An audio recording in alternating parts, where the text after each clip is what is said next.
ദോശേൻ്റെ കൂടെ ഇഡ്ഡലീൻ്റെ കൂടെ കഴിക്കാൻ പറ്റിയ ഒരു അടിപൊളി തക്കാളി കറി എങ്ങനെ തയ്യാറാക്കുന്നത് നോക്കാം.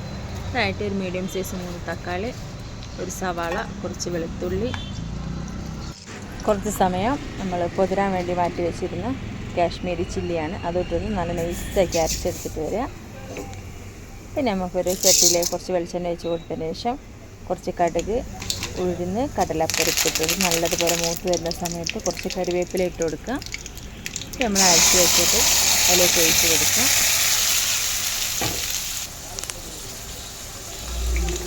ആവശ്യത്തിന് വെള്ളം ഒഴിച്ച് കൊടുക്കുക. നല്ലതുപോലെ ഇളക്കി ഒഴിച്ചതിന് ശേഷം നമുക്ക് കറിക്ക് ആവശ്യമായ ഉപ്പ് ഇട്ട് കൊടുക്കാം.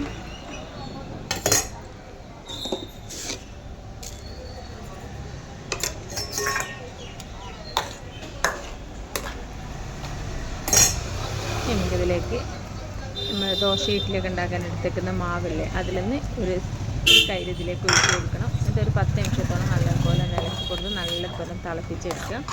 ഇത്രയേ ഉള്ളൂ, നമ്മളെ കാര ചട്നി ഇവിടെ റെഡി ആയിട്ടുണ്ട്. ഇഡ്ഡലിൻ്റെ കൂടെ ദോശേൻ്റെ കൂടെയൊക്കെ കഴിക്കാനൊക്കെ അടിപൊളി ടേസ്റ്റാണ്. എല്ലാവരും ഒന്ന് ഉണ്ടാക്കി നോക്കുക. നമ്മൾ അടിപൊളി ചട്നി ഇവിടെ റെഡി ആയിട്ടുണ്ട്. ഇത്രയേ ഉള്ളൂ, എളുപ്പത്തിലാവും.